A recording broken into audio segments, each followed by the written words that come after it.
Evet, aslında süreç başladığından bu yana, yani çağrıyla birlikte kadınlar da meydanlarda, alanlarda süreçten beklentilerini ve neden en çok kadınların bu inşaat sürecinde yer alması gerektiğini çokça dile getirdi. Ancak artık şu an süreçte çok başka bir boyuttayız. Yürürlüğe giren bir kanun teklifi var ve artık alt komisyonlar oluşturuluyor. Kadınlar tam da bu noktada nasıl taleplerde bulunuyorlar? Kadınların bu süreçte yer almasının önemi nedir ve alt komisyonlarda yer almasının önemi nedir?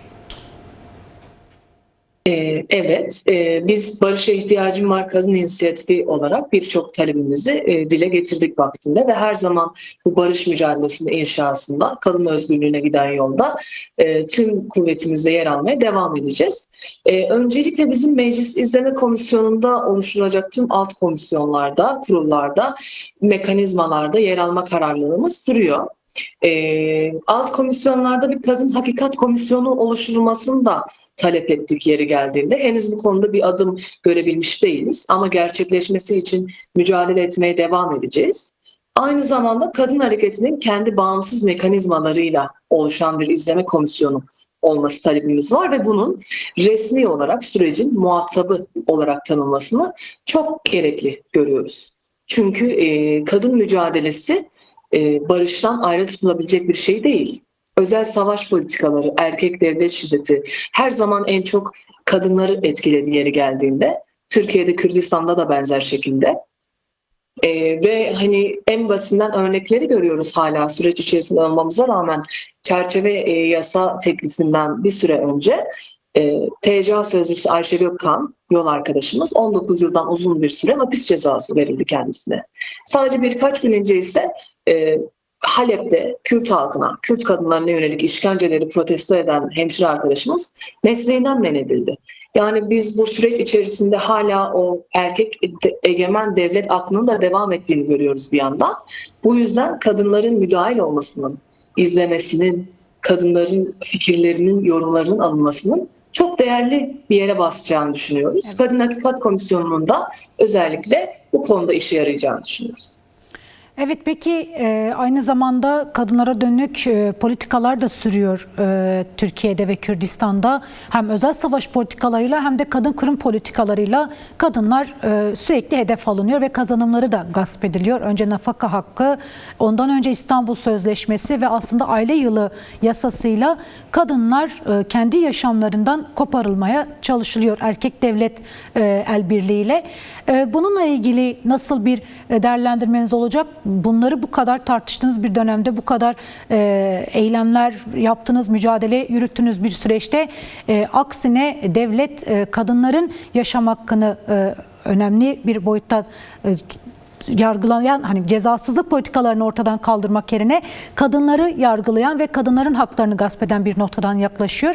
Buna dair neler söyleyeceksiniz? Süreçte bağlantısını nasıl kurabiliriz bunun?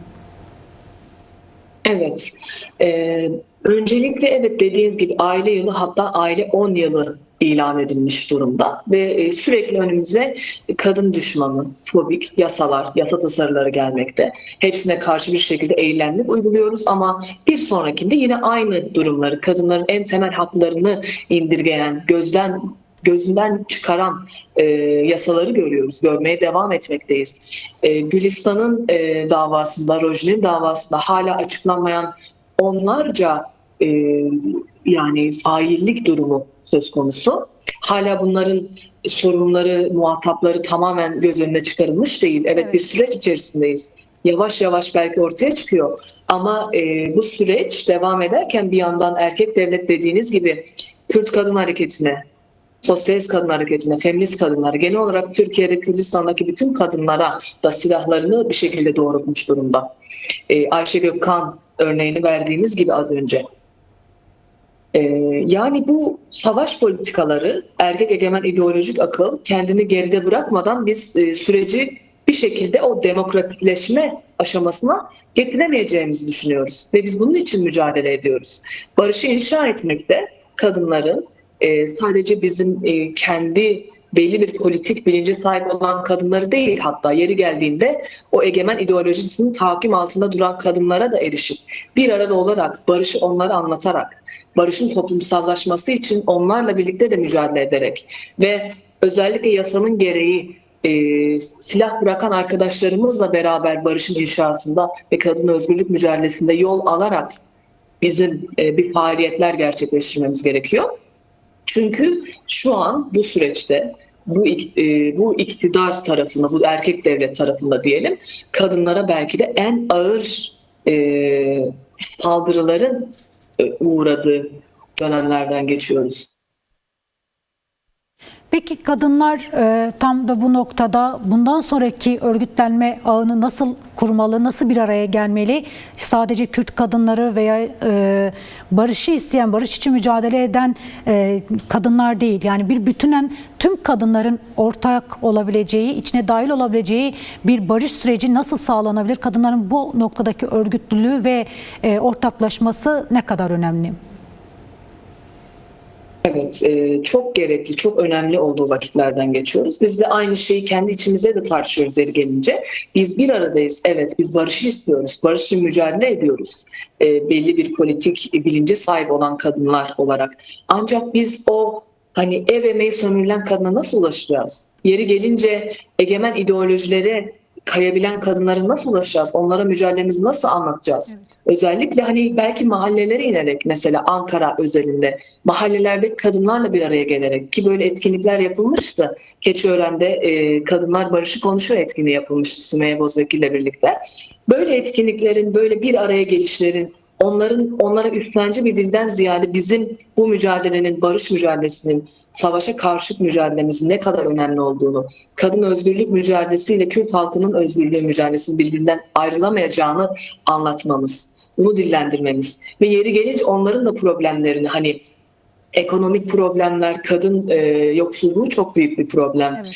Ekolojik problemler, tarımla ilgili problemler, yani bunların hepsini onlardan dinlememiz ve onlara aynı şekilde kendi mücadelemizi nasıl toplumsallaştırabileceğimiz konusunda da kulak vermemiz gerekiyor. Çünkü sadece kendi aramızda kalan bir şey eninde sonunda toplumsallaşmıyor. Ve yeri gelince sosyal medya üzerinde veya sokaklarda çok fazla provokatif, ırkçı, cinsiyetçi söylemler, eylemler yer alabiliyor.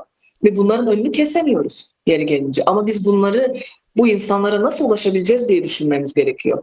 Özellikle Türkiye toplumunda, yani belli bir egemen ideolojiye sahip olan insanlara nasıl kendimizi anlatacağız? Onları bu mücadelenin nasıl bir parçası haline getireceğiz? Çok önemli konular ve çok uğraş verilmesi, gerçekten bir çaba verilmesi gereken konular bence.